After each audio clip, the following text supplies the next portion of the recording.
Welcome back to the Queen of TV channel. Now, a quick thing before we get into our intro. There will be cursing and profanity. That's not your cup of tea. The channel's not for you. So, without further ado, let's get into our intro. I am your host, the Queen herself, so welcome. And you are my present princesses. You're either a subscriber or you are a viewer. Either way, welcome.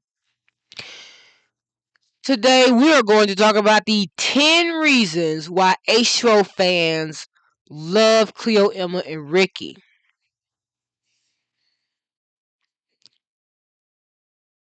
And Lewis too. And number one, their relationships. This could be the relationships with their parents, the relationship with siblings, their friendship, their romantic partners like Cleo and Lewis. Obviously, they are the in game number one H2O fandoms couple. You got either Emma with Byron or Emma with Ash.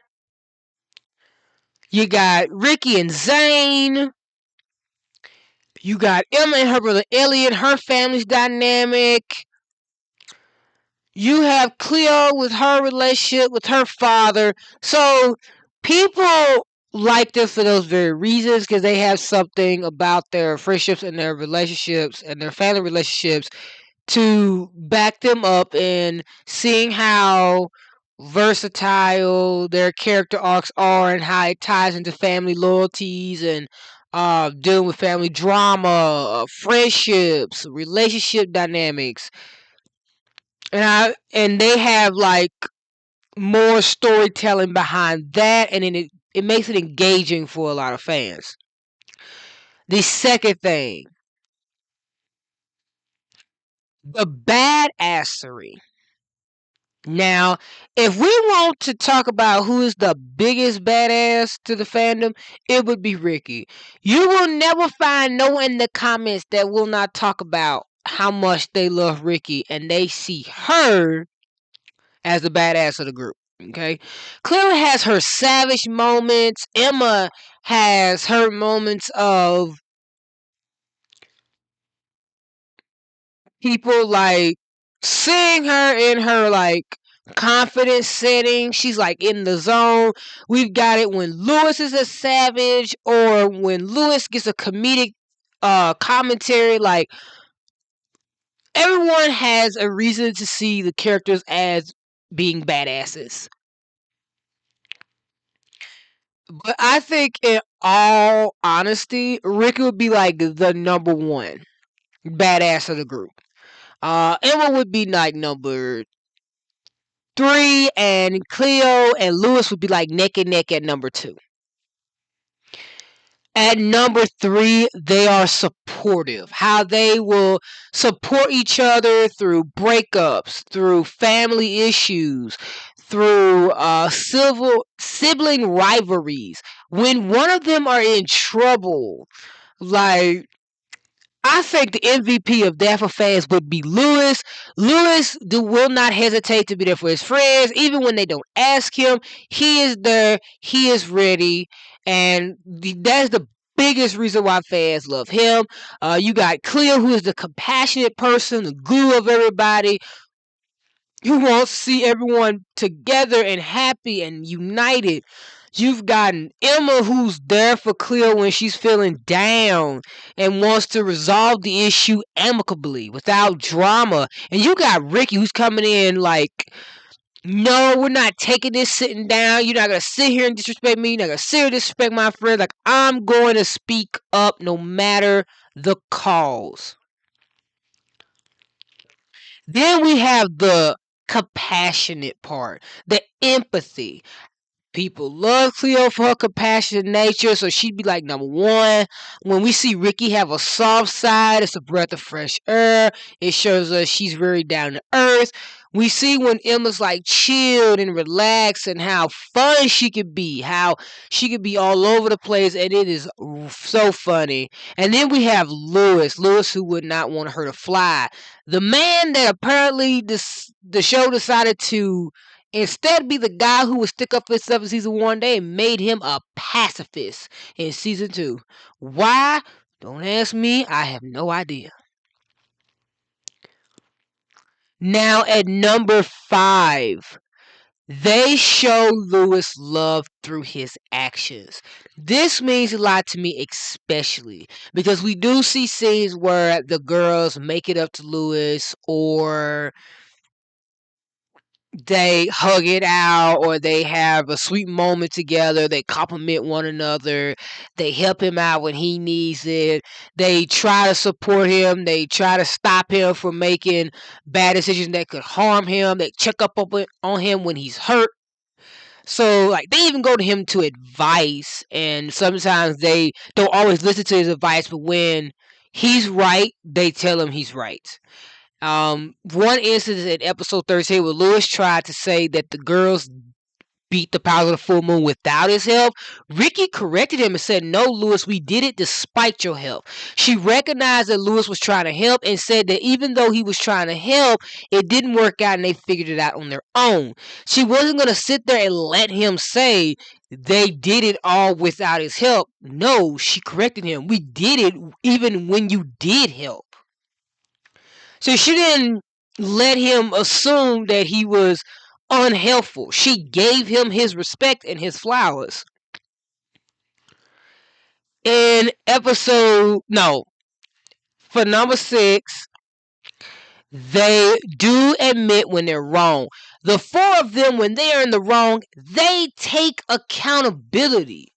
Whether that's with words, when they try to make it up to a friend, or when they do it through their actions as mermaids. They admit when they were wrong. They acknowledge they're wrong and they try to fix it. Yes, the girls are human. They're going to make mistakes. They're going to mess up. But they are human and they did it together.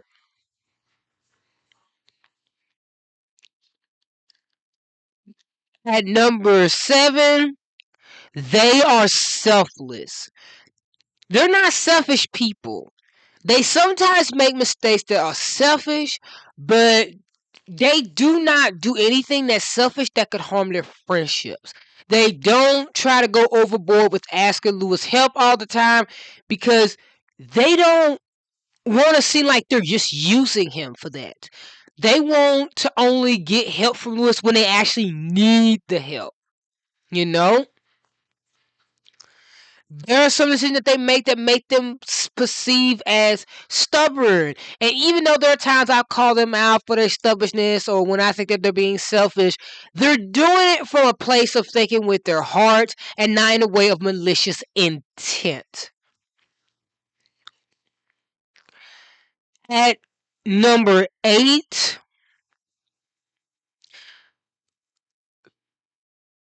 the fans love the powers slash their clothing styles.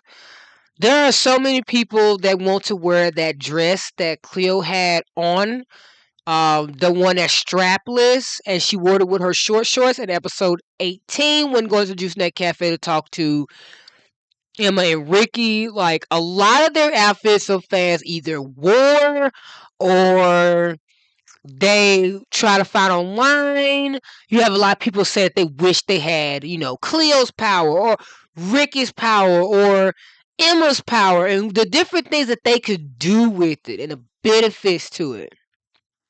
You even have a lot of people on YouTube and stuff and TikTok that have the actual lockets and the crystal necklaces as well. Like, they show that off on social media because you have to buy that stuff online.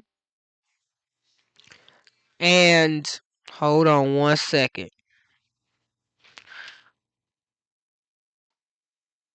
I missed. I'm trying to hit that fly. But I think for me, if I could have any power, because I do not want all powers, I don't need it. I think if I could have any power, it would be Ricky's. Because if I get wet, I can easily dry myself off. I don't have to make coffee in a coffee pot. I could just heat my coffee up myself. I don't have to turn the stove on. My electric bill won't be so high if I had my own electric bill. But like it's like saving energy and stuff like that. And on top of it, it's good practice if you use your powers for everyday needs that requires hot water. Shit. Say like if you want to cook you some noodles in a pot and you or like you want to have take a bath, you just heat the water up. You ain't gotta run the hot water. It can help your water bill. So, cause you know, some people when you got hot water, your hot water heater do run out, and people be taking hot showers all the time, so you end up taking a lot of cold showers.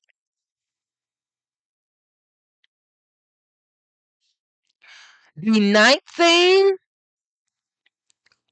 them under the full moon. Now, don't lie, don't lie, don't lie. Y'all know y'all like it when the girls get moonstruck. I know for a fact y'all do. Now, when Emma gets moonstruck, some people have commented this. Every time Emma gets sick or under the first influence of the full moon, she always want to eat. Honey, that's a mood. Who don't like groceries? Okay? Like, I'm with Emma. Feed me. And then we got Cleo and her mysterious moon energy, where somehow she remembered everything from the full moon, but the show act like that never happened. Like, just imagine if you could sing like that, and you'd have a whole bunch of guys wanting to date you at once. And then we got Rikki. Ricky's was absolutely wild. That girl had man, heated up the whole room. It was hot in there. She had people sweating. Hell, she accidentally burnt Emma. She's got fucking oil spilling all over the ceiling, popcorn popping by itself, fucking wine glasses having the corks pop off on their own. Like, the fact that she even had the fucking kettle thing going off. It didn't even have any water in that motherfucker. And it was steam coming out of that thing. So it's like when they're on full moon, shit happens, bruh. And then we get to season 2 and the full moon done got crazy. Louis about died, y'all. Next time they got moonstruck, hell, Charlotte better be glad she wasn't fucking electrocuted. And then we got Charlotte under the influence of the full moon. Her ass was even more already batshit nuts. She got even 10 times batshit nuts after she got on the full moon. Then the next time we saw them on the full moon, they was like la la Lucy. They wanted to tell the secret to Ash like it wasn't nothing. I guess the full moon was like, look, if y'all ain't gonna tell him, I'm gonna help you tell him. So yeah.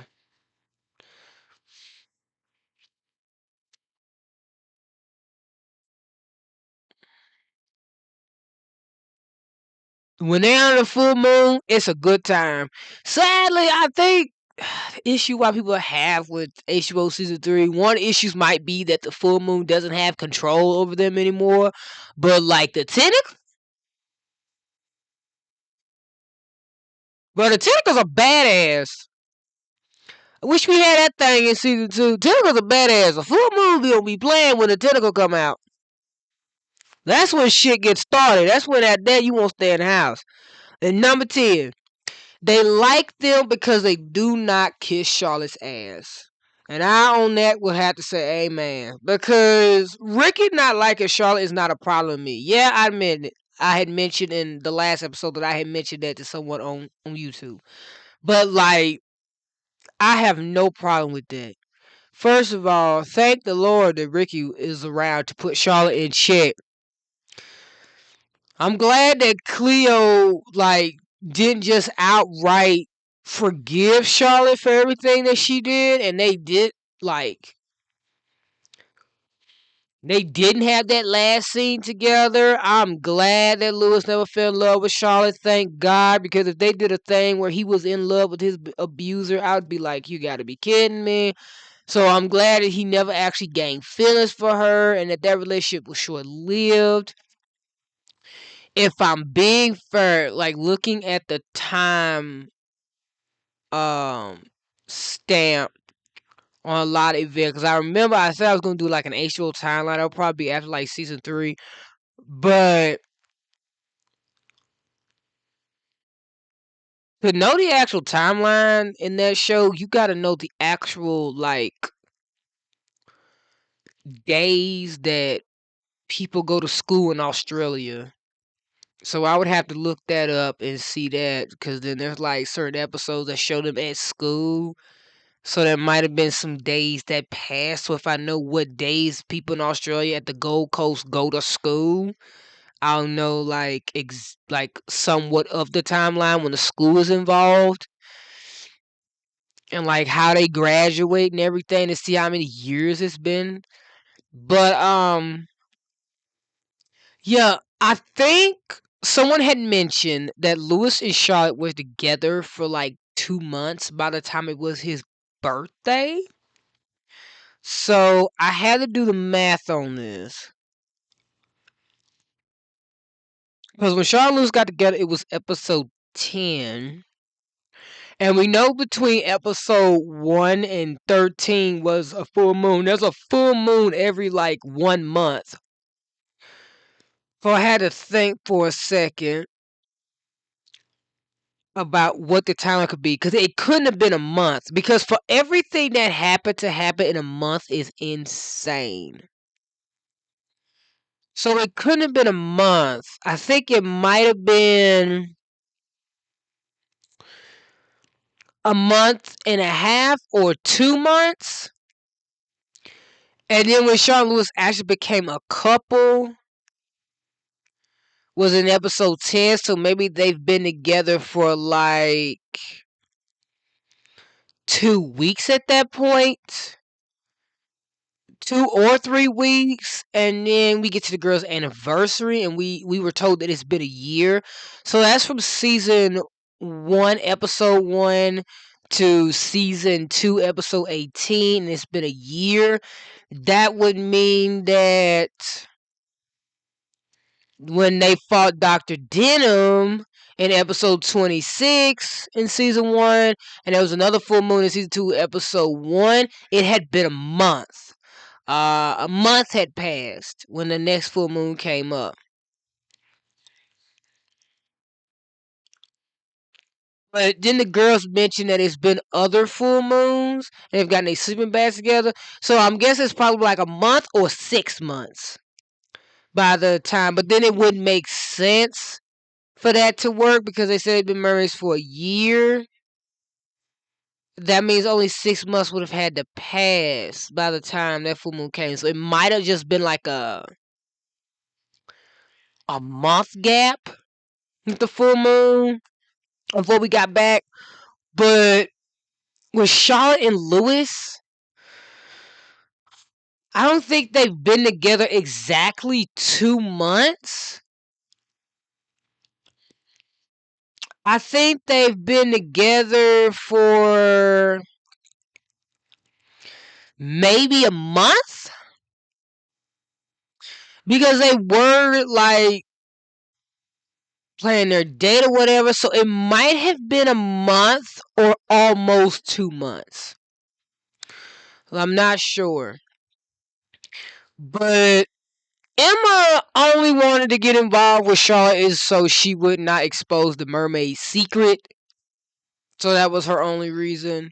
And it wasn't like Charlotte was trying to be friends with him anyway. She was too busy trying to be obsessed with Lewis. So it makes sense. And I'm glad it didn't like Charlotte. Now, there's some people that do not like the fact that girls didn't like Charlotte, but I am glad the girls never, like, gave in to Charlotte. But that's our top 10 list. Now, if I had any honorable mentions, I would only have two honorable mentions. The first one is their battles, like their fights, like everyone. Um, what's one thing they like about the girls is like their combat skills. Like if you've seen season 1, episode 9, and you've seen the finale of season 1, and then in season 2, the first episode, and then we have episode 18 where Emma and Rikki had that little small incident, and then we have like the final battle with Charlotte, and then all of season 3. So like that stuff might be, and then the second one I think that people like about them is that the girls are relatable. Like there are some people that actually could actually see themselves in Cleo, Emma, Rikki, and Lewis, so they can resonate with them more than they can any of the other characters. But those are like the only two honorable mentions that I got. If you guys got any 10 reasons, if I didn't say it, why you like the girl, or why you like the Mako team, then let me know in the comments. What will be your honorable mentions? What will be your top 10 things? But without further ado, that's all I got for you guys today. So I hope you have a blessed day. I hope you have a wonderful day. And if no one says this today, I'm telling you, I love you. And I will see you in the next video. Bye, guys.